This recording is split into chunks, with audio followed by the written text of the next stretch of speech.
महाराष्ट्रातील तमाम सेविका भगिनींना मी कैलास तिर्के नमस्कार करतो. भगिनींनो, तुम्ही जाणताच की महिला व बाल विकास विभागाअंतर्गत सेविका भगिनींना खात्यांतर्गत मुख्य सेविका होण्याची आता सुवर्ण संधी प्राप्त झालेली आहे. उद्या म्हणजेच 21 तारीख हा फॉर्म भरण्याचा शेवटचा दिवस आहे. आता ही फॉर्म भरण्याची प्रक्रिया आता जवळपास सर्वांची पूर्ण झालेली आहे. त्याच्या पुढची स्टेप म्हणजे आता अभ्यास कसा करायचा आहे सर. मग हा अभ्यास सुरू करण्यापूर्वी स्वतःच्या मनाशी एक खुणगाट बांधा. मी जो फॉर्म भरलेला आहे तो टाइमपास साठी भरलेला नाहीये. मी हा फॉर्म यश मिळवण्यासाठी भरलेला आहे आणि कुठल्याही परिस्थितीत मी हे यश मिळवणारच आहे आणि सर जे सांगतील तो अभ्यास मी करणारच आहे. त्या पद्धतीने प्रॉमिस करताय, प्रॉमिस करा, मनातून करा, तर मग मी तुम्हाला सांगेल. केलं तर चला आता आपण अभ्यास कसा करायचा ते मी तुम्हाला सांगतोय. बघा, सकाळी तुम्ही आज किती वाजता उठता? जनरली आम्ही 5:30ला 6ला. तसं काय नाही सर, जशी जाग आली तशी आम्ही उठतो. अशा पण काही सेविका असतील तर आजपासून तुम्हाला सकाळी 3:30 वाजता उठायचं आहे. बस झालं. आम्ही इथपर्यंतच व्हिडिओ पाहू शकतो, त्याच्या पुढचं काही आम्ही पाहू शकत नाही. कारण 3:30ला उठायला का आम्ही भूत आहोत की काय? तर हो, तुम्हाला भूतच व्हावं लागेल यश मिळवण्यासाठी. कारण सगळेजण ज्या गोष्टी करतात त्याच गोष्टी तुम्ही केला तर तुम्हाला यश मिळत नाही. विजेते लोक वेगळ्या गोष्टी करत नाहीत, विजेते लोक तीच गोष्ट वेगळ्या पद्धतीने करतात. जर झोपेतून उठायच्या अगोदर तुम्ही अभ्यास तुमचा केला पाहिजे, मग एक वेगळाच कॉन्फिडन्स मनामध्ये निर्माण राहतो. ही तयारी असेल म्हणजे ही केवळ एक परीक्षा नाहीये, ही तुम्हाला स्वतःला सिद्ध करण्याची मिळालेली सुवर्ण संधी आहे. मग 4 वाजता उठायचं.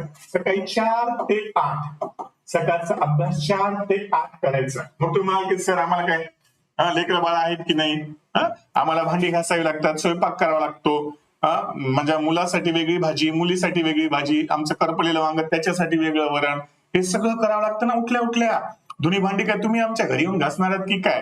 तर याचं उत्तर आहे की तुम्ही या घरकामासाठी एखादी बाई लावा.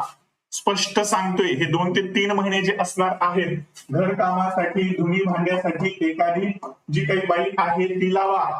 होऊ द्या खर्च, काय 5-7 हजार जातील जाऊ द्या, 3 महिन्याचे 20-25 हजार जातील जाऊ द्या, पण हा जो वेळ तुम्हाला अभ्यासाला मिळणार आहे या वेळेतून तुम्ही यशस्वी झालात तर तुमच्या पहिल्या वेतनामध्ये हा सगळा खर्च निघून जातो. बघा, राजा व्हायचे तर शोक सुद्धा राजासारखे असले पाहिजे. राजा व्हायचे ना शोक भिकाऱ्यासारखे असतील तर राजा होऊ शकत नाही.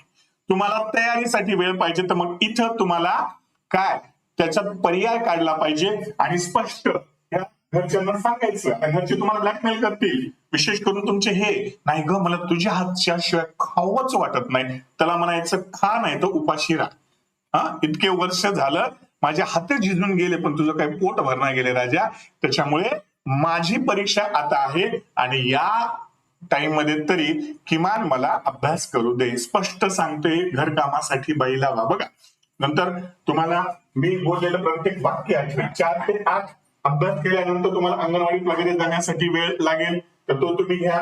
मग आपण गृहीत धरूया की 8 ते 4 4:30 पर्यंत तुम्ही तुमच्या अंगणवाड्यांमध्ये आहात, जो तुम्हाला यायला वगैरे वेळ लागलेला आहे. मग पुन्हा अभ्यासाला बसा. किती? 5 ते 9 पर्यंत.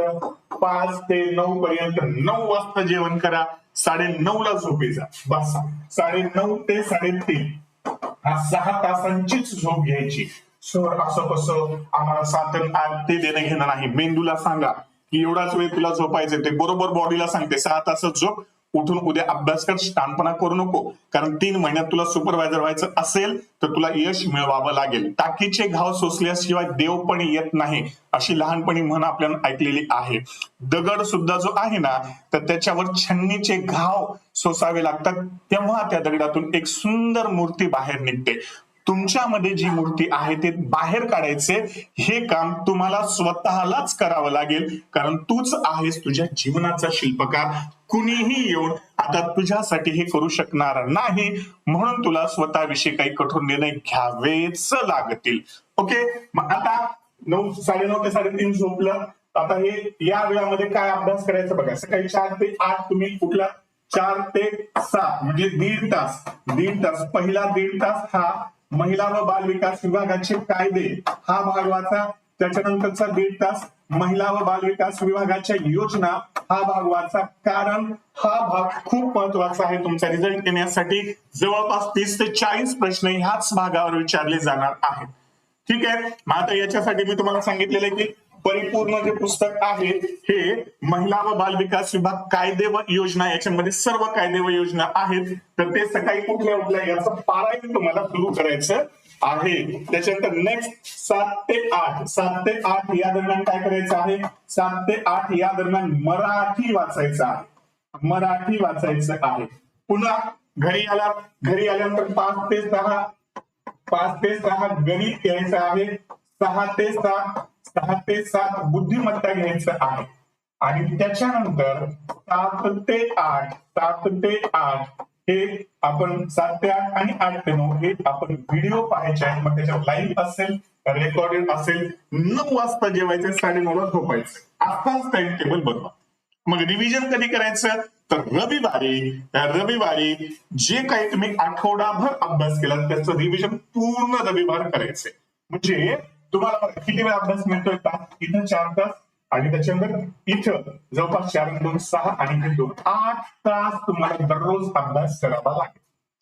हे कंपल्सरी आहे का? तर हो, जर यश मिळवायचं असेल तर हे कंपल्सरी आहे. मग पहिल्यांदा तुम्हाला सांगितलं की कायदे व योजना अभ्यास करा, गणित बुद्धिमत्ता अभ्यास करा, आणि हे जेव्हा तुमचे 1-1.5 महिन्यामध्ये हे संपेल त्याच्यानंतर मग इथं जो मराठी जो आहे इथं मग तुम्ही काय करू शकता? इथं तुम्ही गणित यामध्ये इंग्रजी सकाळी इंग्रजी आणि सामान्य ज्ञान आणि संध्याकाळच्या 2 तासामध्ये इथे तुम्ही 1 तास चालू घडामोडी आणि 1 तास आपण 1,500 प्रश्न तयार केलेले आहेत.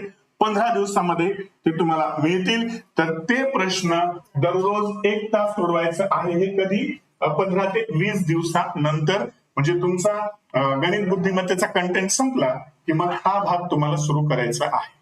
परीक्षाच्या तारखेच्या पूर्वी किमान 10 दिवस तरी तुमचा अभ्यास संपला पाहिजे, जेणेकरून तुमचं पूर्ण रिव्हिजन व्हायला हवं. आता या विषयांमधलं कुठला घटक वाचायचा आहे याच्यावर मी व्हिडिओ बनवणार आहे.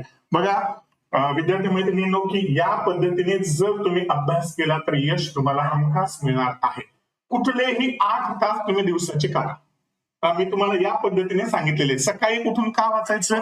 कारण सकाळी ऑक्सिजन मोठ्या प्रमाणात असतं, शांतता मोठ्या प्रमाणात असते, आणि ऑक्सिजन जेवढं मेंदूला मिळतं तेवढी एकाग्रता वाढते, आणि एकाग्रता वाढल्यानंतर जे काही वाचले ते तोंडपाठच होतं. पुस्तकं कुठली वाचायची याचा सुद्धा आपण स्वतंत्र व्हिडिओ बनवलेला आहे, तो तुम्ही पहा, ती पुस्तकं घ्या, त्या पद्धतीने अभ्यास करा. आपण दररोज या ऍपवर काय करत आहोत? लाईव्ह येत आहोत. युट्यूबवर सुद्धा आपण रेकॉर्डेड स्वरूपात ऍपवर आहे, युट्यूबवर लाईव्ह आहे. ज्यांना कुणाला या व्हिडिओ विषयी माहिती हवी आहे तर तुम्ही लक्ष्य चॅम्पियन्स अकॅडमी हे ऍप डाउनलोड करा, आणि या संदर्भात अधिक माहिती हवी असेल तर 93 73 19 28 वर संपर्क साधा. ठीक आहे. तर अभ्यासाला लागा. व्हिडिओ आवडला असेल तर लाईक करा, शेअर करा, सबस्क्राईब करा. भेटूया पुढच्या व्हिडिओमध्ये. Children have a great day.